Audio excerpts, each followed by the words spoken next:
Royal watchers from around the globe have gathered near London's Westminster Abbey to experience tomorrow's big wedding celebration. You've heard of this, of course. Over 7,000 journalists are on hand, thousands of fans already camped outside the Abbey, and millions, maybe billions around the world will watch the event live on television. Yes, but while the royal wedding fever is everywhere, not everyone has caught it.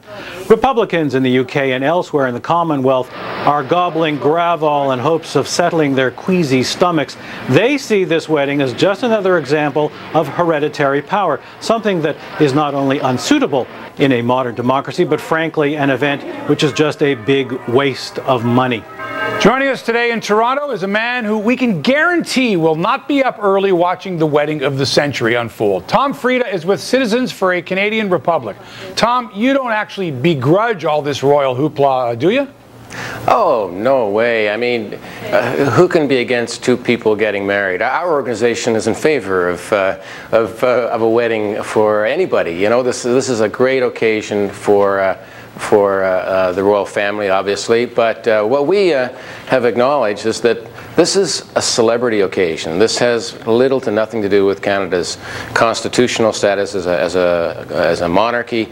And we want to make sure Canadians are aware that the vast majority of polls and public opinion on this shows that Canadians do in fact believe that the monarch and the royal family are simply celebrities and should have no role in Canadian society. And those aren't my words.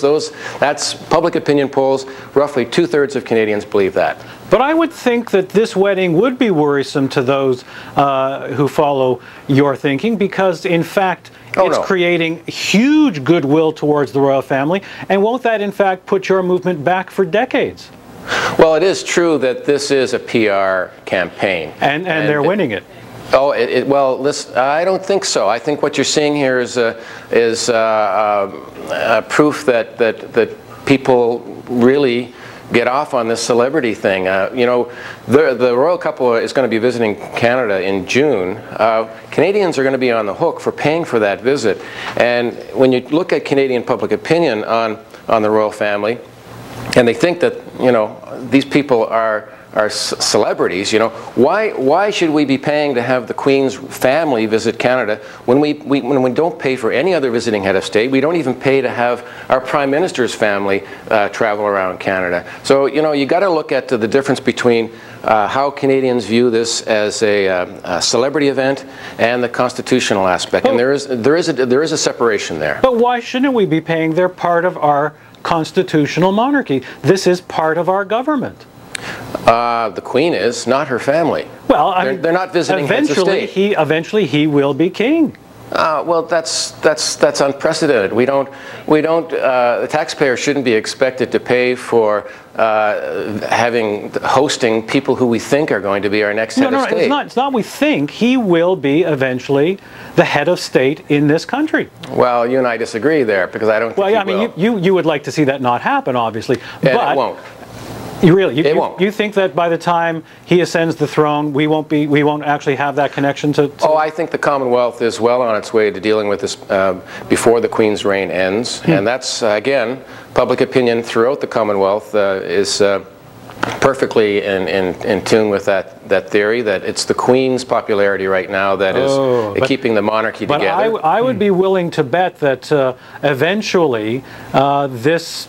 And assuming things that all go well, but I mean, there's every reason to believe that he would be a good king. He seems to come from a good background. He seems to have his head on straight, and then certainly his new wife seems to have her head on straight.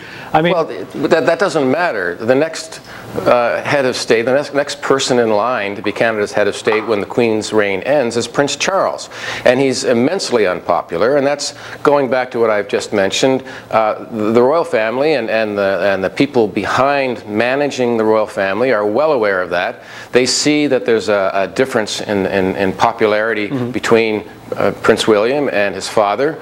So they're hyping this with the impression that the public will put up with an unpopular king as long as they know that somebody who's a little more preferential is in line to continue right after. But you know, that presents a whole other situation here.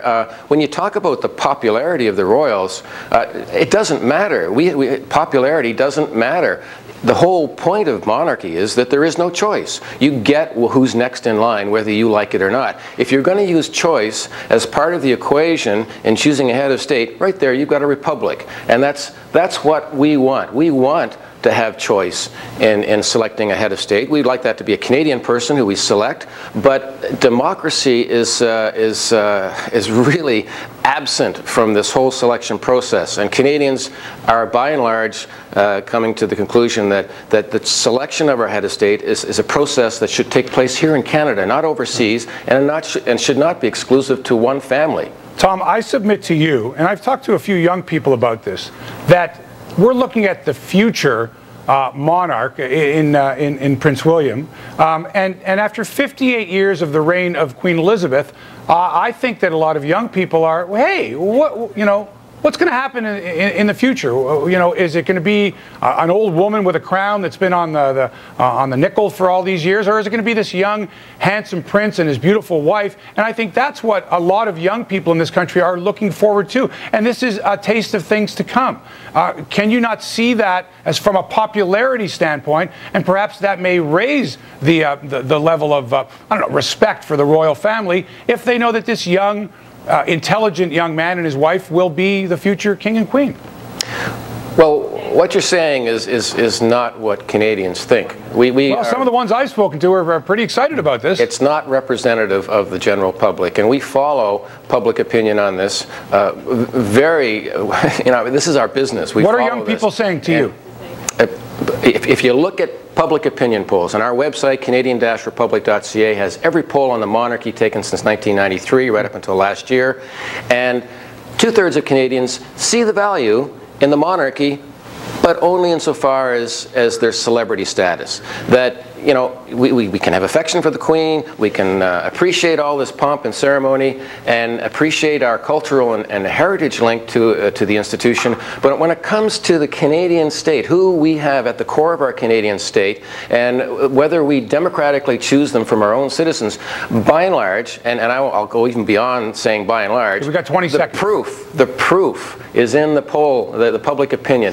The proof that we see is that Canadians don't want this. They don't want our heritage and our culture affected. They don't want to see any change to our parliamentary traditions, and we're not advocating that at all.